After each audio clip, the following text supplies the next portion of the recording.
Since industrialisation, modern consumer-focused economies have followed the business cycle. The business cycle is the observed cycle of economic expansions during periods of high employment, consumption and consumer confidence, and contractions during subsequent periods of low consumption, employment and consumer confidence. These booms and busts, as they are more casually known, tend to have a frequency of about 7 to 10 years, and some economists have added that these cycles take place within larger cycles that play out over decades or even centuries. Thankfully, most economists will also point out that these cycles tend to trend upwards as economies grow over time, despite some temporary setbacks. That's all fascinating, but is this boom and bust pattern of modern economics a bug caused by human nature, or is it a feature of the systems that we have built that provide us with some kind of benefit? A necessary evil of sorts?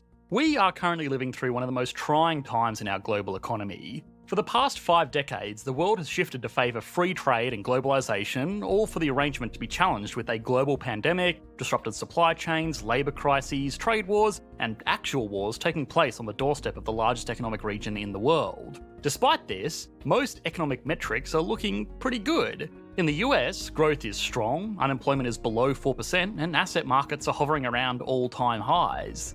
But has this only been achieved by subverting the natural order of things with the most expensive and expansive fiscal and monetary policy decisions in history? Are we entering a new age where serious downturns caused by genuine economic hardships can be avoided with piles of cash? Or is this all just putting off the inevitable and potentially making it worse further down the road? Most of you watching probably have a good grasp of the forces of supply and demand. The quantity supplied and the quantity demanded determine prices, and prices in return determine how much of a good or service is supplied and demanded. This reciprocity means that markets tend to form an equilibrium where supply meets demand and everyone is happy. If supplies rise or demand falls, then prices fall. If demand rises or supply falls, then prices rise. Again, I imagine this is probably not used to most of you watching. Where this does get interesting is that economists can apply this same logic across entire nations using aggregate figures. Aggregate supply and aggregate demand are the terms that economists use to describe the total supply of goods and services in an economy, and the total consumption of those goods and services respectively. Economic growth can be achieved by increasing either of these factors, but in the long term you really need to increase both of these together to achieve stable economic prosperity. Let me demonstrate why. Say an economy creates some new manufacturing method that makes building everything much easier. That economy would then be able to produce more things, which would increase aggregate supply. Increased supply without increased demand would mean more goods and services are consumed, all with the added benefit of lower prices. But deflation, as this is known, is not sustainable long term. We explored the issues of deflation in depth last month in our video on Japan, so I don't want to repeat too much here, but while on the surface falling prices might sound great, it causes issues of stagnating wages, investment and consumption because people have no stick at their back prodding them to put their money to good use. Economic growth caused by increasing demand without increasing supply is also possible, although equally unsustainable in the long term. Say an economy gives $1,400 checks to all of its citizens. That means everyone has more money and can buy more things. This increases total demand. If demand grows without an equal growth in supply, then people are going to have to compete with one another to get their hands on the goods and services that they want. This competition normally comes in the form of just paying more money. The increasing price level of goods and services in an economy is inflation, and obviously this can do serious harm as well. So the trick is really making sure that an economy achieves growth by growing supply and demand more or less in unison. So how is this done? Growing supply is simple in theory. You just increase the factors of production: land, labour and capital. You grow and train an experienced workforce or attract foreign workers to your country. You then give them the space and facilities they need to add value to the market, be that working in a factory, researching new technologies, providing financial services, or anything else of value that can be supplied to the aggregate market. Of course, simple in theory does not equal simple in practice, and forcing supply-side growth is unbelievably hard for governments to do for a few reasons. The first is that in almost all major economies, the government is not the primary supplier of goods and services. Most of that is handled by the private sector. This means that the government can't just order 100 new factories to be built in order to increase output. They have to somehow encourage the private sector to do it. There are some very direct ways that the government can do this, like awarding government contracts to build anything from fighter jets to bridges. Where this direct supply side spending fails, though, is that it doesn't normally supply the goods that are truly demanded by consumers.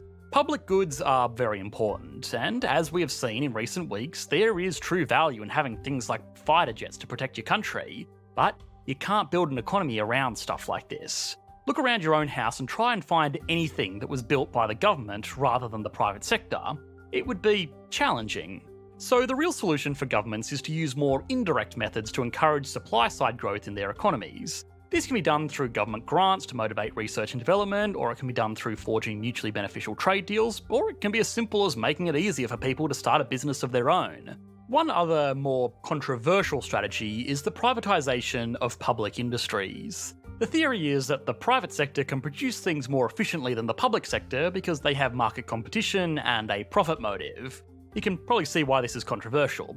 All I'll say is that there are some industries that are best handled by the private sector, and there are others that are best handled by government. Deciding where to draw that line is really the hard part. Nevertheless, there are thousands of government policies in place across the world that are there to try and stimulate business activity. Of course, all of this means nothing if the demand is not there to go with it. Businesses are ultimately profit-driven entities, so they are not going to operate unless a market exists for them to sell their goods and services. Fortunately, demand is a lot easier for governments to control.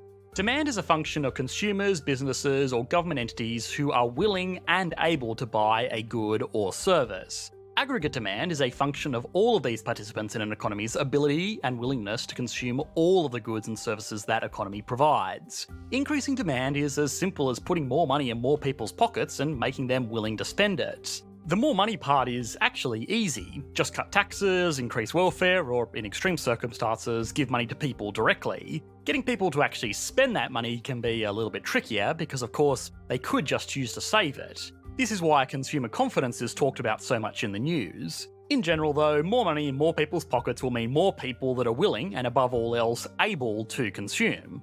Okay, great. Economies grow by increasing supply and demand. It's harder for governments to intervene in supply, and it's relatively easy for governments to influence demand, but why does all of this mean that we need recessions? There are two broad classifications of economic downturns that we experience, and by now you can probably hazard a guess at what those are. Demand and supply downturns. Demand-based recessions are the ones that we are most familiar with, and they are the foundation of the cyclical business cycle. During good times, people get good jobs, they use those jobs to take out big loans, they use those loans to buy lots of things, and the companies making those things use this revenue to give people good jobs. This debt eventually needs to be paid back, which is what causes the debt cycle. If someone was making $100,000 a year after tax, they could spend $100,000 per year. But at some point they might want to purchase a new car, holiday, boat, holiday home, or whatever that would mean that they are spending more than they are making in that year.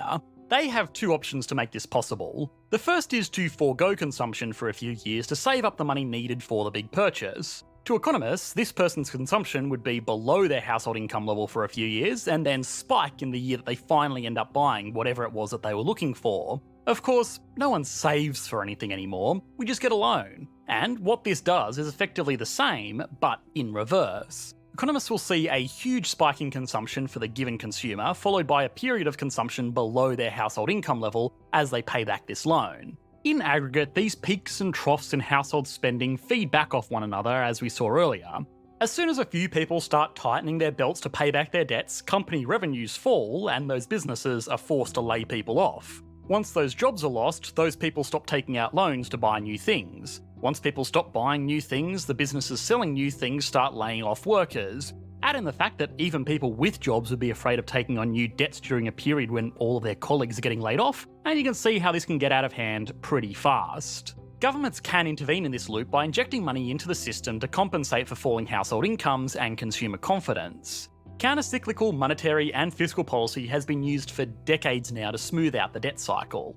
And while they cannot eliminate these booms and busts entirely, they can smooth them out to make recessions less severe at the expense of making the booms less extreme. At least that's the theory. Now, the other type of economic downturn is what we call supply shocks. These are the downturns that are caused by real, tangible damage done to an economy's ability to produce value. Wars, natural disasters, trade disputes, and even things like global pandemics can all impact an economy's ability to produce goods and services. Supply shocks reduce supply, which limits an economy's growth. But as we saw earlier, it's much harder for governments to stimulate supply because that isn't really their domain. Even privatisation, as controversial as it is, probably isn't the right tool for the job during a supply shock because governments are not going to get very good deals by selling off their infrastructure during an economic downturn.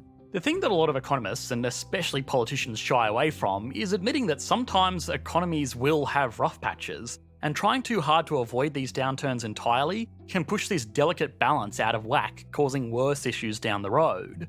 Inflation is the obvious problem at the moment, as government stimulus has spruiked demand to all-time highs, while supply struggles with stagnant domestic production and disrupted global supply chains. But it's more than just that. Economic downturns caused by both demand and supply-side issues play a crucial role in sustaining long-term growth in an economy because they act as a filter to weed out poor economic practices that are only surviving thanks to good economic times. The easiest place to see this is in investments. During good economic times, there is a lot of money flowing around the economy, and businesses will find it very easy to attract investors who are themselves more likely to invest because of the confidence that comes with an economic boom. If investors start to think that growth can continue forever, they will throw money at any business they can find. At best, this will create asset markets with unreasonably high valuations. At worst, this will facilitate investment into bad businesses that don't make economic sense. Investors have a very important job. They determine how an economy's capital is deployed in order to maximise output. If investors can endlessly count on government stimulus to prop up markets, they have no reason to take this job seriously. Economic downturns act as an impetus for the weakest businesses in an economy to fall to the wayside and allow for businesses with better products, better management, and better systems to fill the vacuum. For lack of a better way of putting it, it's survival of the fittest. And unfortunately, natural selection can't take place without a bit of adversity, be it a lion or an economic downturn. These same downturns also create new opportunities for businesses which are robust enough to make it through. If a car manufacturer goes out of business during a downturn, they will be forced to liquidate their machinery and lay off their staff. That is capital and manpower that can be utilised by a company that was able to survive this downturn. Of course, not all of these workers will be rehired, which is another way that recessions can kind of do some good. Most economists are extremely hesitant to talk about any benefit to economic downturns, and even fewer want to talk about this particular perk. Yeah, this one is going to get me some downvotes, but fortunately YouTube has decided that that doesn't matter anymore, so here goes. In the same way that recessions get rid of underperforming businesses, they are also effective in getting rid of underperforming workers. If an economy is at full employment, then businesses will find it very hard to attract new employees because there is no one looking for a job. This means that attracting workers becomes more expensive because businesses need to compete with one another to offer the highest salary for a given position. It also makes getting rid of bad employees much harder because a bad employee is often still better than no employee. Australia once had a relatively large automotive industry, with Ford, GM Holden and Toyota having major operations in the country. These operations have since closed, and one of the biggest reasons for their departure was not the expense of Australian labour, which was comparable with Germany and the US, but rather the attitude of the Australian workforce. The motor companies reported instances of up to 50% of their workforce faking sick days to extend public holiday long weekends. The workers could get away with this because they knew that they were hard to get rid of and replace. Obviously, this was not sustainable long term, even with the Australian government literally paying these companies to stay in the country, and today, Australia has no car industry of its own. Economists model something called the NAIRU, or the Non-Accelerating Inflation Rate of Unemployment. This tracks the relationship between inflation and employment. The more people that are employed, the higher the inflation rate will be, as the increased cost of salaries and unproductive workers are passed along to consumers. This is compounded by the increased aggregate demand coming from the same households that will be demanding those higher wages. Economies work best when participants have to compete. Businesses have to compete against other businesses for a limited pool of customers and investors, and workers have to compete against other workers for good-paying jobs. An economy where customers have to compete for the honour of being able to purchase consumer goods and businesses have to beg workers to stick around is inevitably going to be plagued by higher prices and lower productivity. A surefire way of reintroducing this competition is to have a recession. One of the more colourful economic professors I had during my time at university probably said it best. Economic downturns are painful, but pain serves a very important purpose. It lets people know what's going wrong and points to areas that need to be fixed. There is nothing wrong with governments giving out painkillers to avoid the worst of this necessary evil, but take too many, or take them for too long, and you're going to end up with some bad side effects, all while doing nothing to avoid the issues that cause the pain in the first place.